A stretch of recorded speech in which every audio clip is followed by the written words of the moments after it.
Ainda sobre o Daniel Silveira, a gente separou um trecho da Carla Zambelli, onde ela defende o Daniel Silveira, e ela se emociona, inclusive, com relação a isso. Eu queria que a gente colocasse para ver. O Daniel não é uma pessoa corrupta, de caixinha de corrupção. Aquilo ali foi um sequestro de bens. Se determinar o fechamento de todas as contas bancárias dele, ele tem 2 filhas, uma esposa. E quando... Ele não é bandido, que não fez absolutamente nada de errado. Se pode discutir a questão da fala dele? Sim. Talvez com uma ação de dano moral, no máximo. Só terminar uma entrevista aqui. Mas a gente não pode querer que...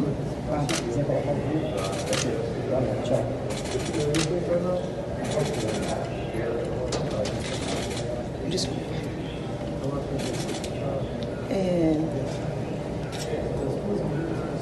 O Daniel é uma pessoa boa. O Daniel não é nenhum bandido. E ele não merece colocar essa tornozeleira. E Alexandre de Moraes está sendo extremamente totalitário, arrogante. O Alexandre de Moraes está conseguindo transformar o Daniel num herói e se colocar na margem da sociedade.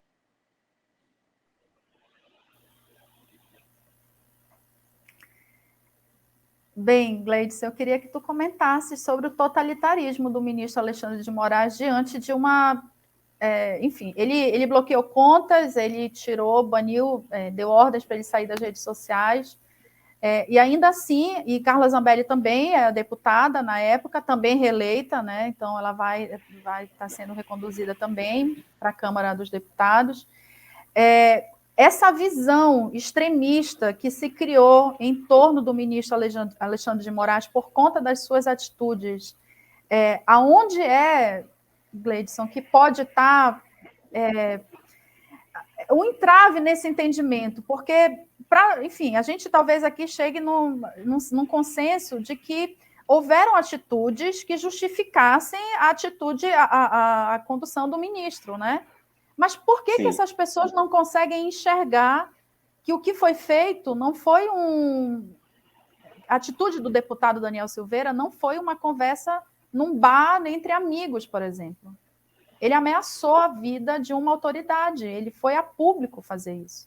Por que essas distorções ganham, Gleidson, esse espaço tão grande? Luciana, talvez quem pudesse responder melhor seria a Karen, porque isso aí não vai ser no campo jurídico, vai ser no campo da ciência política de fato. Esse pessoal está conversando com aquelas pessoas que ele quer atingir, né, politicamente falando. Isso é através de estudos de quê? Faz pesquisa de intenção de votos, faz aquela pesquisa sem ser a quantitativa, faz a analítica para saber com quem eles estão falando, vê a repercussão nas redes sociais do que ele fala, quais são o que eu estou ganhando notoriedade, quais são as minhas postagens mais curtidas. E ele vai fazer, mesmo que seja contrário ao que ele pensa, ele vai fazer para ganhar voto. Simples. Uhum. Essa deputada é a mesma que apontou uma arma para um cidadão em São Paulo, né, na véspera da eleição.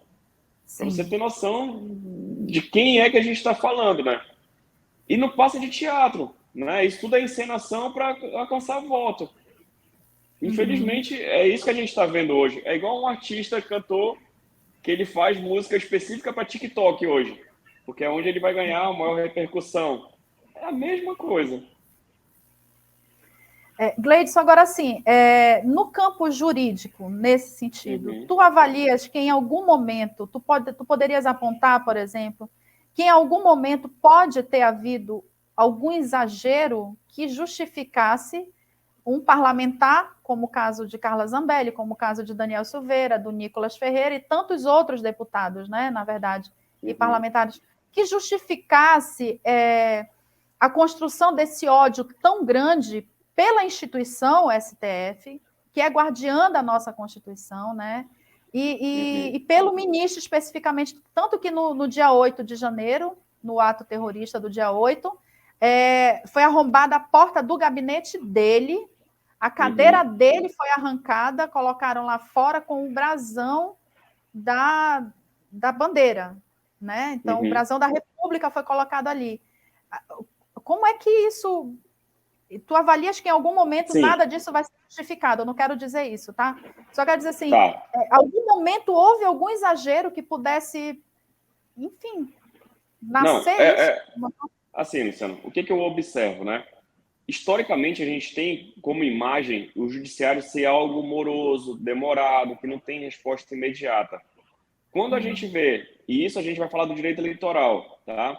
Que o direito de resposta são prazos exíguos de 48 horas, e a gente muda que as decisões também sejam rápidas, praticamente automáticas, após a provocação, a gente tem uma resposta imediata, isso vai causar um descontentamento dessas pessoas, que elas querem viver à margem da lei. E ela vai virar como vítima, para se vitimizar, ela vai falar assim, mas por que comigo está sendo tão rápido assim, já que o judiciário não julga dentro do tempo necessário, né? Por que essas questões que envolvem o Bolsonaro estão sendo julgadas muito mais rápido do que os processos que estão lá no STF há anos? Porque são questões que demandam urgência. E isso, o regimento interno do STF prevê essa celeridade em casos excepcionais. A legislação eleitoral ela é diferente da legislação civil. Ela prevê prazos mais rápidos para ter respostas mais efetivas. Porque imagina se não fosse assim. Numa véspera de eleição, a gente propagasse uma fake news e o judiciário só fosse analisar isso daqui a 2 anos e acabar a eleição. E como é que vai fazer para voltar o resultado dessas eleições? Para deixar ela em pé de igualdade? Porque o objetivo da legislação eleitoral é ela deixar as armas equiparadas. O candidato A e o candidato B vão ter as mesmas oportunidades, as mesmas regras do jogo. E isso vai causar insatisfação para quem não quer estar dentro das 4 linhas da Constituição, né? Que é uma frase que estão usando as 4 bastante linhas agora. do mundo real, né, Gleidson? Sim, do mundo real. sim. Então, isso vai trazer descontentamento. Mas eu, olhando como um aplicador do direito, eu acho isso perfeito. O judiciário tem que ser rápido mesmo. Se ele não está fazendo isso com as questões cíveis, trabalhistas, é um problema que ele tem que resolver. Porque o correto seria ele ser de forma imediata também. E não deixar as pessoas esperando anos e anos para ter uma decisão. Então, do lado jurídico da coisa, falando pelo ponto jurídico, não tem nada de extrapolar a legislação, fazer algo ilegal, inconstitucional. Até porque essas pessoas confiam no Poder Judiciário.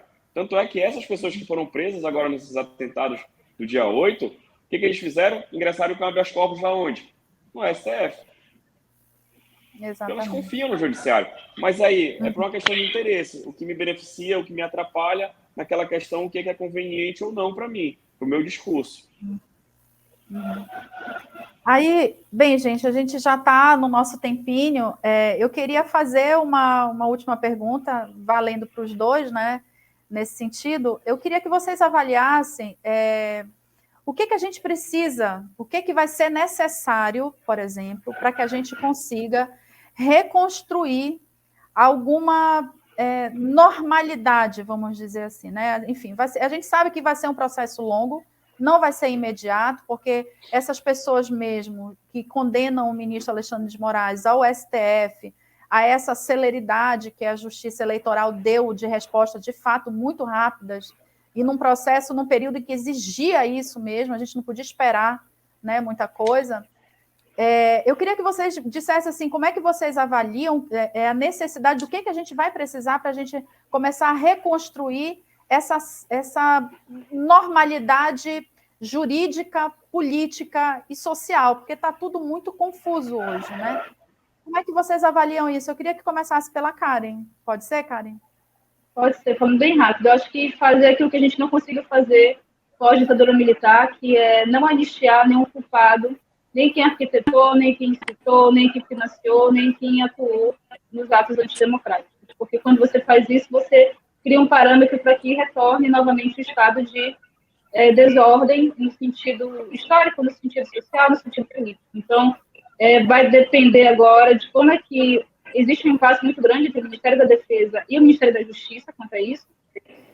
Novamente, pelas condições em que foi feita a eleição do Lula, uma frente ampla, onde você tinha que negociar com basicamente quase todos os partidos do Congresso, e dentro das alas de direita, desses partidos há o núcleo bolsonarista, aí a gente vai ter que ter um ultimato, né, para saber se vai debandar indivíduos do núcleo bolsonarista ou se o partido vai estar junto com o governo a ponto de conseguir punir quem foi envolvido. Então, assim, uma frase de um pensador importante que é vigiar e punir, basicamente. Você precisa vigiar as instituições, vigiar os atores e punir exemplarmente absolutamente todos, principalmente aqueles que arquitetaram e que incitaram. E quando você anistia, você cria novamente uma brecha para que isso aconteça novamente. Então, processo de longo prazo vai demandar coragem, que é uma coisa que falta muito nas discussões políticas, principalmente no legislativo. No legislativo, ele acabou se fechando ao longo do tempo, nessas questões de agenda, né, as questões de reeleição, e as questões de política nacional, projeto nacional de Brasil, a gente se perdeu completamente. Ficou a cargo do STF, inclusive, a mediação da política pública, inclusive, né, se a gente pegar grandes avanços de inclusão de direitos, foi feito pelo STF, não pelo Congresso, nem pelo Legislativo. Então, agora, para que o STF volte à sua posição de equilíbrio, é necessário que o Legislativo também para ser a sua função primordial, que é de criar a agenda, criar e efetivar a política pública. Perfeito. Gleidson, a tua avaliação? Luciana, nessa questão, no meu ponto de vista, vai demandar tempo, educação, informação e fazer com que a legislação brasileira seja aplicada de fato. Como a Karen falou, a gente não pode anistiar certos crimes. A gente precisa aplicar de fato o que tem na nossa legislação, fazer valer o que está na nossa Constituição. A humanidade, todos nós, costumamos olhar para o passado e sempre ver melhor do que ele foi. A gente nunca tem noção exata do que estamos vivendo no presente. E a gente sempre olha para frente com esperança. A gente tem que tirar as experiências que a gente teve no nosso passado, a gente tem que conseguir dimensionar exatamente o que a gente está vivendo hoje e a gente tem que pensar no futuro com esperança. Eu sempre serei otimista. Eu vejo que a gente vai superar essa fase, como todas as outras fases que a gente já passou no nosso Brasil, e a gente vai conseguir superar mais essa fase, e a gente vai conseguir segurança jurídica, segurança para toda a nossa população, para os nossos filhos, e a gente vai ser feliz, sem sombra de dúvidas.